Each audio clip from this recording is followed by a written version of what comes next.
Well, I hate to get going from this place, but when you come here, you have to pay a certain amount of money for a certain amount of time, and I paid for a month, so I'm running up on that.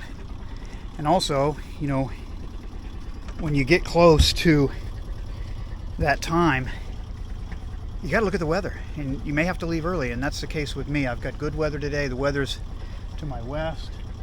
Everything this way looks pretty clear, so I'm gonna make a run for it.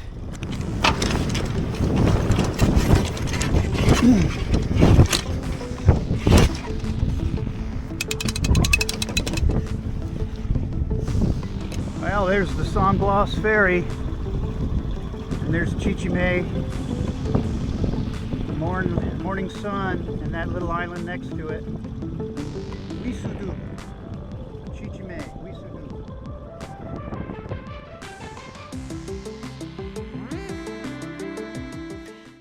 Hello leapers, my name is Rick and I'm sailing Frog's Leap. Today I'm starting my journey back to Shelter Bay Marina. After a month on Chichime Island in the San Blas archipelago, I'm breaking the trip into 3 relaxed day sails so I can enjoy the ride and share it all with you. In this episode, I'm going to cover day 1 from beautiful Chichime Island to the quiet anchorage of Playa Chiquita. And then in day 2, we're going along the coast, past Linton Bay Marina and into historic Portobelo for the anchorage. Yeah, stick around. There's some gorgeous sailing, a little weather dodging, and that classic Panama coastline scenery. Yeah, it's coming up.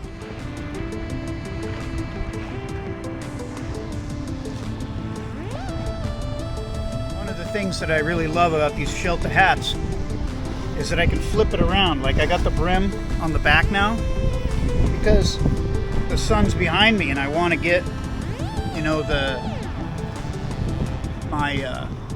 the back of my neck, I don't want it to get sunburned, and that brim's just a little bit longer, so yeah, I mean, it's really perfect. But boy, look at this, it's just perfect. And the wind is still forward, but so motor sailing into it, but boy, you just couldn't ask for better. Especially when you consider the whole reason I'm going back is because there's going to be some pretty hardcore southerlies next week. I think they start Tuesday, and today is Thursday, so yeah. The gambit is get back to Shelter Bay Marina before those southerlies kick up. Now we've got this canoe, and it looks like we got people in the water. So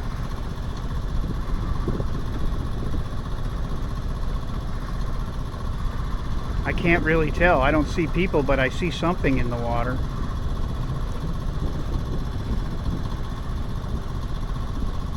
Oh yeah, that's people. I'm gonna give them a berth here, wide berth. We got about 66 feet of water here, so I don't know if they're free diving. That's a deep dive.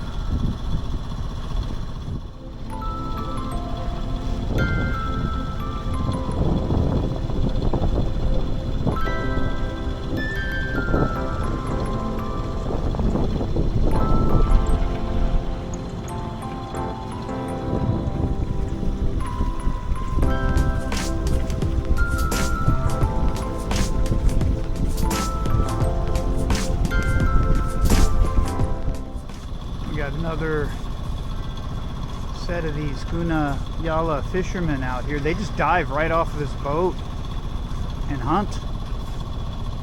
Looks like there's 3 of them. Crazy.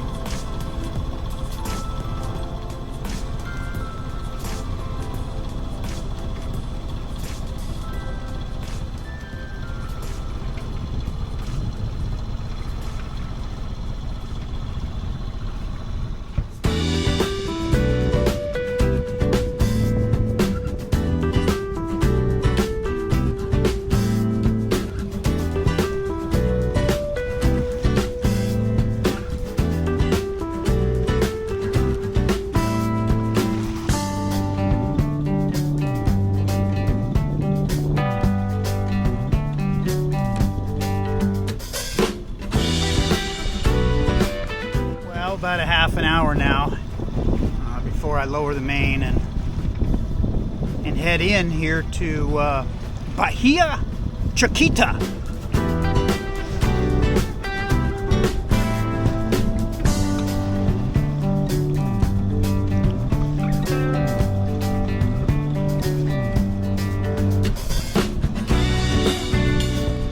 All right, I got the sail down. We're heading into Playa Chiquita. I've been here before, but it was rougher then. This is, I think, going to be nicer. So let's take a look at it. Take a look at these guys. They're hanging out doing some fishing. I'm sure they're from this. This is probably where they sourced the labor for the Chiquita factory. And I'm pretty sure that huge building behind the point is the old banana factory. We'll take another look at that as we get in there. But yeah, well, I got to Playa Chiquita just in time, looks like, to get the rain. Check out this weather coming in. This anchorage does not get a lot of use because it is rolly, because look how exposed it is. I mean, that is really exposed. I don't know if you can see it, but that white big, I mean, that thing's probably, I mean, it looks several stories tall. It's the tallest building here. And I'm pretty sure that was the, banana facility, right? It's crazy, to think how many bananas have we eaten in our lifetime that were exported out of Panama from here, from this facility. I'm sure I've eaten a banana out of this facility before. I'm certain, right? I mean, how many banana facilities are there? I know I had to have eaten one that's come out of this facility. It's hilarious.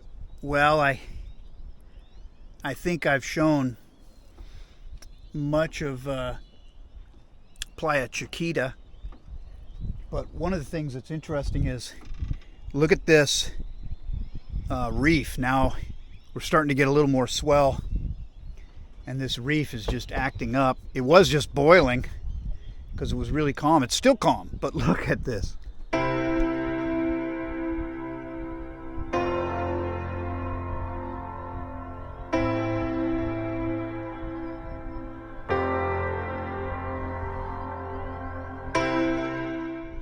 Yeah, pretty neat.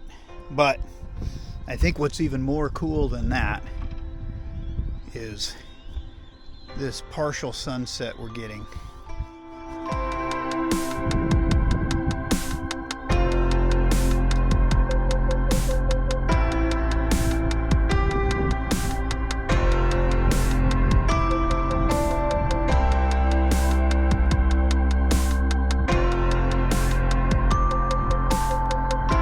Yeah, this is a crazy anchorage because it's wide open to the north. I mean, really wide open. It's that's why there are no cruisers here. It's not a reliable anchorage. So for a boat like mine, unless you want to arrive at Chichime or Portobelo in the morning or at night, which I don't, there's a lot of reefs there. It's not a good idea. And my boat, it's 27 feet long, 16 horsepower engine. It's just not very fast, and so it's easier for me to just grab an anchorage here if it's good weather, and then make it a 2-day trip, from Linton, or going back, from San Blas to Linton. It's 2 days for me. And so picking a weather window is less about picking the right wind for sailing and more about making sure I'm going to get a good stop here at Playa Chiquita. So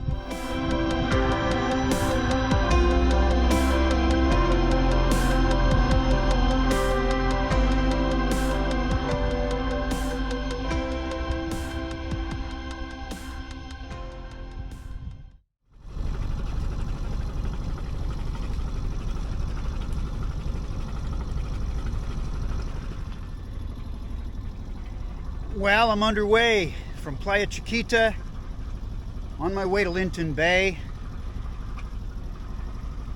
And, you know, with the weather that's coming, that's kind of a big deal for me. I want to get to a protected spot, and even if I can't get further, I'll be in Linton Bay and I can get safety there. So, on a mooring ball.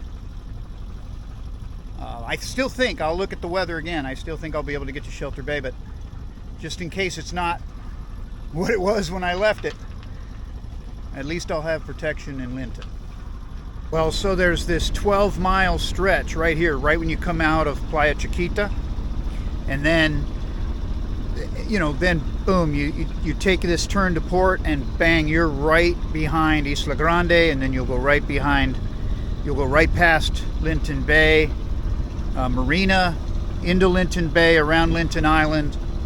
I don't know if I'm gonna stop. I was gonna stop. A friend of mine is anchored there, and I was gonna stop and say hi. He's not there today, so probably gonna push on to Portobelo if everything goes according to plan. That'll put me one day ahead of my plan. You know, there's weather coming in, you know, and you never know what's gonna happen. And I guess if I had the choice, could I be in Linton? Or could I be in Portobelo? Portobelo is only one day away from Shelter. For my boat, you could probably do it from Linton, but it'd be a full day for me. So getting into Portobelo would be ideal.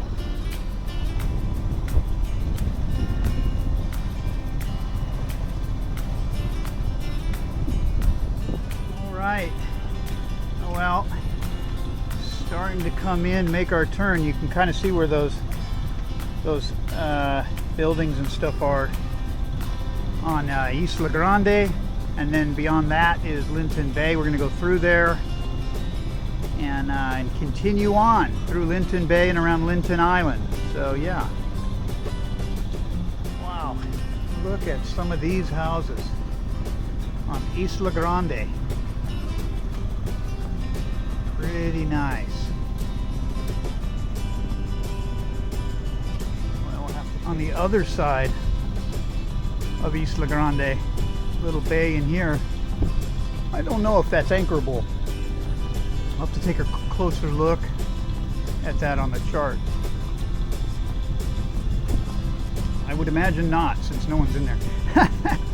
Yeah, looks like this catamaran's found a little anchorage up behind that Frank's Diner.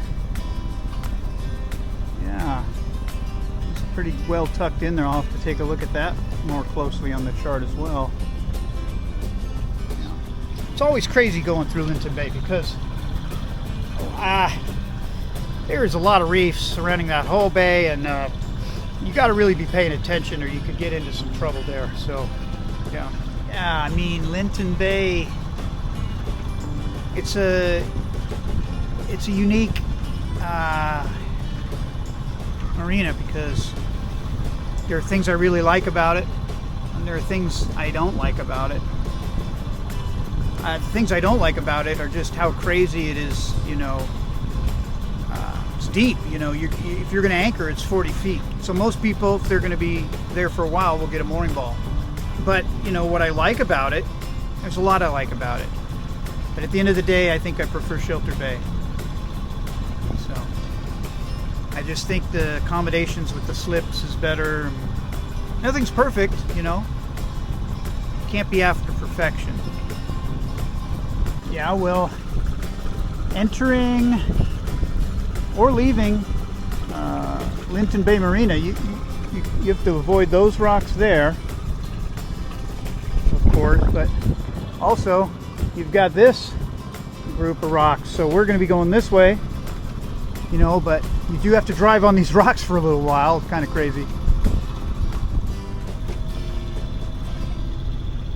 Well, this spit of land right here, on the other side of that is Portobelo and that whole bay in there. And yep, we're just going to go around this corner and then hook in grab an anchorage, grab some sleep tonight, and then we come back and the Panama Canal right over there.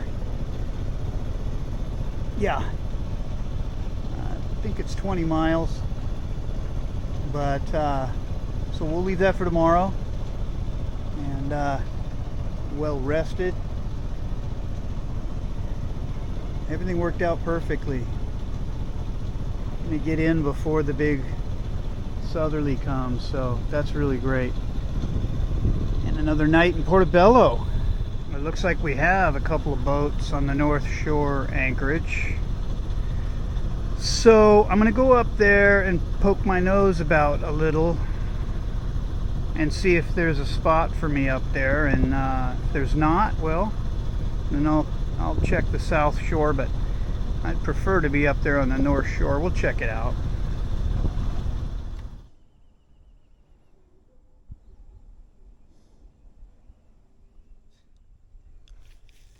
Well, I left a month ago from Shelter Bay just to spend a month on the water.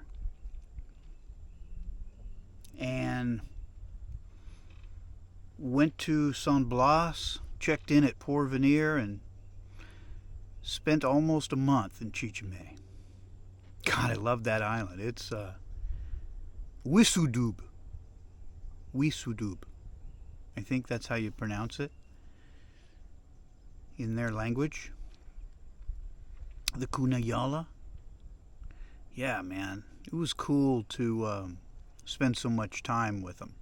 I got to Chichime and I could tell that these people were special and the island was special. And I was like, I'm good.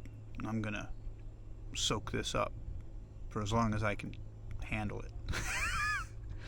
And I could handle it for a month. And the people were just... I would go back. I will go back. I don't know when, because there's other things to do here too. I have yet to do Bocas del Toro. And, you know, as I said earlier, you know, the San Blas is huge. I didn't go to the swimming pool. That's 10 more miles further east.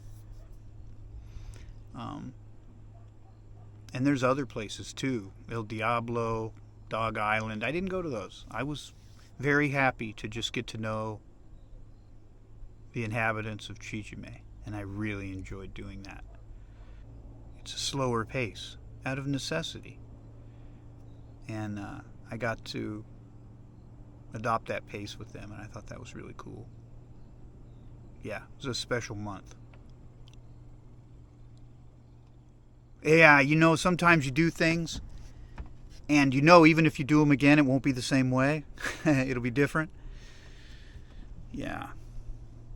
I feel like even if I went back, I mean, I think it would still be great, but it would be different. And I feel like that month is special. I'll go back, but I don't think I'll ever stay a month again. I feel like the entire trip down the Pacific coast has culminated in this trip to the San Blas, and the San Blas is that amazing. I just wanted to try to articulate what this trip meant for me. You know, it wasn't just another sailing. It was, I got to integrate with the culture. And not only that, but I met this really cool Argentinian sailors. Baltasar, he was the hired captain for this couple. And Baltasar had pretty good English, and between my weak Spanish and his pretty good English, we were able to get it done. I wasn't able to get it done as much with the couple that Baltasar was sailing with, but gosh, we talked about all kinds of cool stuff, from ground tackle to we talked about what's going on in Argentina right now with Malay and soybeans, and I mean, we went from economics to politics to, and I don't usually do that. But you know, when you're talking to someone in another country and there's a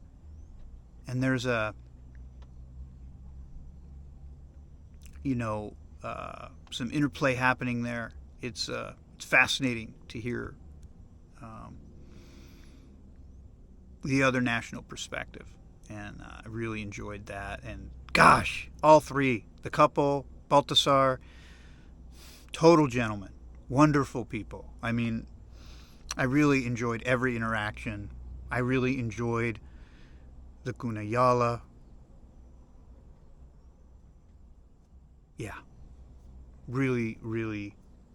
I guess I just wanted to point the camera at me and talk about it, because I'm going to wrap it up tomorrow and start the next chapter.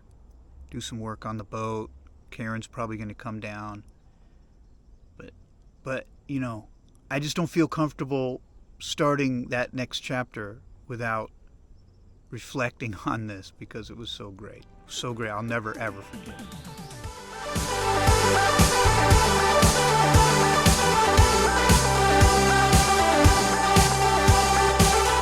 Well, thanks for watching this episode of Sailing Frogs Leap. Oh yeah, keeping it real right now.